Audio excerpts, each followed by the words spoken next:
Hello, എല്ലാവർക്കും നമസ്കാരം. ഇന്നത്തെ പുതിയ വീഡിയോയിലേക്ക് എല്ലാവർക്കും സ്വാഗതം. ഇന്ന് ഞാൻ ഉണ്ടാക്കുന്നത് വെണ്ടക്ക മസാലയാണ്. അപ്പോൾ അതിനായി ഞാൻ എടുത്തത് 250 ഗ്രാം വെണ്ടക്കയാണ് എടുത്തിട്ടുള്ളത്. പിന്നെ വേണ്ടുന്നതാണ് ഒരു 10-20 ചെറിയ ഉള്ളി തൊലി കളഞ്ഞ് വെച്ചിട്ടുണ്ട്. അതുപോലെ തന്നെ 5-10 വെളുത്തുള്ളി അല്ലി എടുത്തിട്ടുണ്ട്.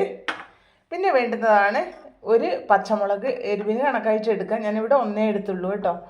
പിന്നെ എടുത്തത് പുളിക്ക് കണക്കായിട്ടുള്ള തക്കാളി എടുത്തിട്ടില്ല. പുളി ചേർക്കുന്നുണ്ടെങ്കിൽ തക്കാളി ഇത്രയും ചേർക്കണമെന്നില്ല, 2 ചെറിയ തക്കാളി എടുത്താൽ മതി. അപ്പോൾ ഞാൻ പുളി ചേർക്കാത്തത് കൊണ്ട് 3 നല്ല പുളിയുള്ള തക്കാളിയാണ് എടുത്തിരിക്കുന്നത്. പിന്നെ വേണ്ടുന്നതാണ് 1 ടേബിൾ സ്പൂൺ മല്ലിപ്പൊടി, 1/4 ടീസ്പൂൺ മഞ്ഞൾ പൊടി, 2 ടേബിൾ സ്പൂൺ ചുവന്ന മുളക് പൊടി, 1 ടീസ്പൂൺ കടുക്. അപ്പോൾ പിന്നെ വേണ്ടുന്ന ഉപ്പ്, വെളിച്ചെണ്ണ. അപ്പോൾ ഇതൊക്കെയാണ് വെണ്ടക്ക മസാലയ്ക്ക് ആവശ്യമായ സാധനങ്ങൾ.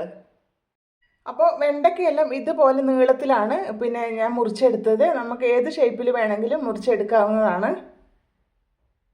അപ്പോൾ നമ്മൾക്ക് ഏറ്റവും ആദ്യം ആ വെണ്ടക്കയുടെ ആ ഒരു വഴുവഴുപ്പൊക്കെ ഒന്ന് മാറ്റിയെടുക്കണം. അപ്പോൾ ഞാൻ ഈ ഒരു ചട്ടിയിലാണ് അത് അങ്ങനെ ചെയ്തെടുക്കുന്നത്. അപ്പോൾ അത് ചൂടായിട്ടുണ്ട്. അതിലേക്ക് നമ്മൾക്ക് 1 ടേബിൾ സ്പൂൺ വെളിച്ചെണ്ണ ഒഴിച്ചു കൊടുക്കാം.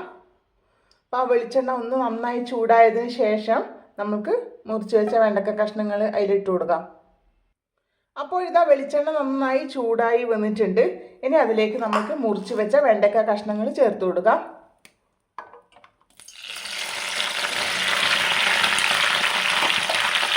അപ്പോൾ ചൂടായ വെളിച്ചെണ്ണയിലേക്ക് വെണ്ടക്ക കഷ്ണങ്ങളെല്ലാം ഇട്ട് കൊടുത്തു. ഇനി നമുക്കത് അതിൻ്റെ വഴുവഴുപ്പൊക്കെ നന്നായി ഒന്ന് മാറ്റിയെടുക്കാം.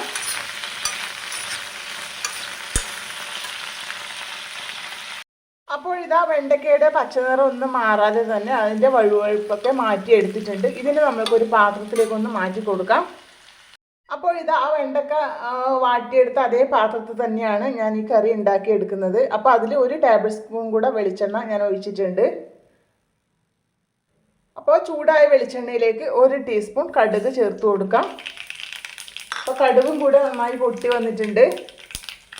അപ്പോൾ ഇനി അതിലേക്ക് നമ്മൾക്ക് ചെറിയ ഉള്ളി 20 ചെറിയ ഉള്ളിയാണ് ഞാൻ ചേർത്ത് കൊടുക്കുന്നത്.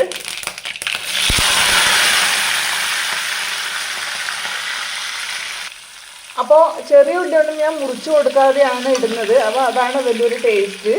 അപ്പോൾ അതിലേക്ക് ആ സമയത്ത് തന്നെ വെളുത്തുള്ളി അല്ലിയും കൂടെ ചേർത്ത് കൊടുക്കാം. 10 വെളുത്തുള്ളി അല്ലിയാണ് ചേർത്ത് കൊടുക്കുന്നത്.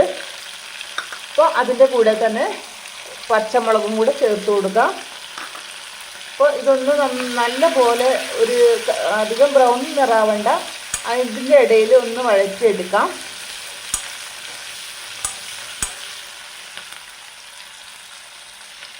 അപ്പോൾ ഇതാ വെളുത്തുള്ളിയും ചെറിയ ഉള്ളിയും പച്ചമുളകും ഒന്ന് വഴണ്ട് കിട്ടിയിട്ടുണ്ട്. അപ്പോൾ ഇനി അതിലേക്ക് നമ്മൾക്ക് തീ കുറച്ച് വെച്ച് കൊടുക്കാം. പിന്നെ തീ കുറച്ച് വെച്ചില്ലെങ്കിൽ പൊടികൾ ഇടുന്ന സമയത്ത് കരിഞ്ഞു പോകും. അപ്പോൾ ഏറ്റവും ആദ്യം ഞാൻ ചേർക്കുന്നത് 2 ടേബിൾ സ്പൂൺ ചുവന്ന മുളക് പൊടിയാണ്. അപ്പോൾ അതിൻ്റെ കൂടെ തന്നെ 1 ടേബിൾ സ്പൂൺ മല്ലിപ്പൊടി ചേർത്ത് കൊടുക്കാം. പിന്നെ ചേർക്കേണ്ടതാണ് മഞ്ഞൾപ്പൊടി 1/4 ടീസ്പൂൺ.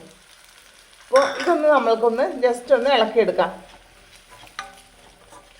അപ്പോൾ പൊടി ചേർക്കുന്ന സമയത്ത് തീ കുറച്ച് വെക്കാൻ ശ്രദ്ധിക്കണേ, അല്ലെങ്കിൽ പൊടി കരിഞ്ഞു പോകും.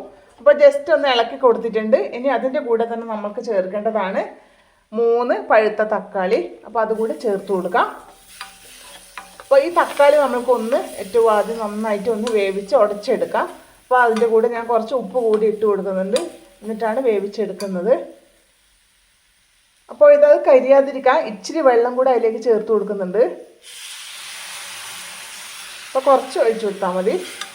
അപ്പോൾ ഞാൻ കുറച്ച് ഉപ്പ് കൂടി ചേർത്ത് കൊടുത്തിട്ടുണ്ട്, തക്കാളി ഒന്ന് പെട്ടെന്ന് വെന്ത് കിട്ടാൻ വേണ്ടിയിട്ട്. ഇതാ ഈ തക്കാളിയെല്ലാം ഒന്ന് വേവിച്ചെടുക്കാം. അപ്പോൾ തക്കാളി ഇതാ നന്നായി വെന്ത് ഉടഞ്ഞ് വന്നിട്ടുണ്ട്. അപ്പോൾ ഇനി അതിലേക്ക് നമ്മൾക്ക് കുറച്ച് വെള്ളം ഒഴിച്ചു കൊടുക്കാം. അപ്പോൾ ഇളം ചൂടുവെള്ളം വേണം ഒഴിച്ചു കൊടുക്കാൻ വേണ്ടിയിട്ട്.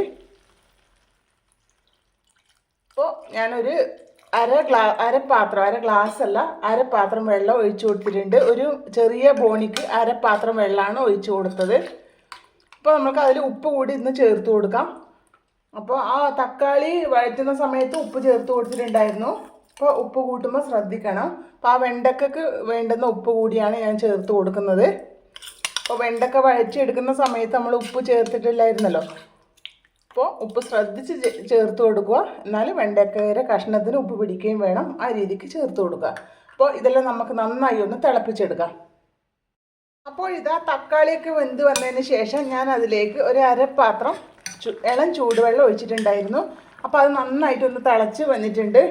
ഇനി നമ്മൾക്ക് അതിൽ ചേർക്കേണ്ടതാണ്, ഇത് ഞാൻ ആദ്യം പറഞ്ഞിട്ടുണ്ടായിരുന്നില്ല, ഒരു 1/4 ടീസ്പൂൺ കുരുമുളക് പൊടിയാണ് ചേർക്കുന്നത്. ഇത് ഓപ്ഷണലാണ്, താല്പര്യം ഉണ്ടെങ്കിൽ മാത്രം ചേർത്ത് കൊടുത്താൽ മതി. അപ്പോൾ ഇത് നന്നായി ഒന്ന് മിക്സ് ചെയ്തെടുക്കാം. ഇനി അതിലേക്ക് നമ്മൾക്ക് വഴറ്റി വെച്ച വെണ്ടക്ക കഷ്ണങ്ങൾ ചേർത്ത് കൊടുക്കാം. അപ്പോൾ അതൊക്കെ വേണം ചേർത്ത് കൊടുക്കാം, അല്ലെങ്കിൽ ഗ്രേവി കൈക്ക് തെറിക്കാൻ ചാൻസ് ഉണ്ട്. അപ്പോൾ വെണ്ടക്ക കഷ്ണങ്ങൾ ചേർത്ത് കൊടുത്തിട്ടുണ്ട്. ഇതിനി നന്നായി ഒന്ന് മിക്സ് ചെയ്തെടുക്കാം. അപ്പോൾ വെണ്ടക്ക ചേർത്ത് കൊടുത്തു, നന്നായി മിക്സ് ചെയ്തെടുത്തിട്ടുണ്ട്. അപ്പോൾ ഈ വെണ്ടക്ക നമുക്കൊന്ന് അതിൽ മസാല പിടിക്കത്തക്ക വിധത്തിൽ നന്നായി ഒന്ന് തിളപ്പിച്ചിട്ട് കുറച്ച് ഗ്രേവി ഒന്ന് കുറുക്കിയെടുക്കാം.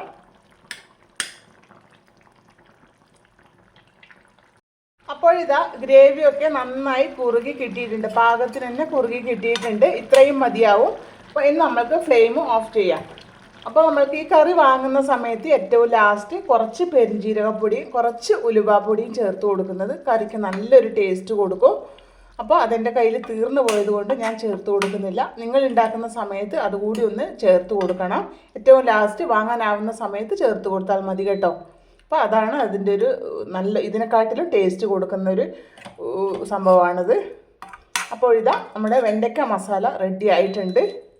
കണ്ടില്ലേ, സൂപ്പർ ടേസ്റ്റിലൊരു കറിയാണ് കേട്ടോ. അപ്പോൾ എല്ലാവരും റെഡിയാക്കി നോക്കിയിട്ട് നിങ്ങളുടെ ഫീഡ്ബാക്ക് കമൻറ്റായി രേഖപ്പെടുത്താൻ മറക്കരുത്. അപ്പോൾ അടുത്ത ഒരു വീഡിയോയുമായി വരുന്നത് വരെ എല്ലാവർക്കും ബൈ.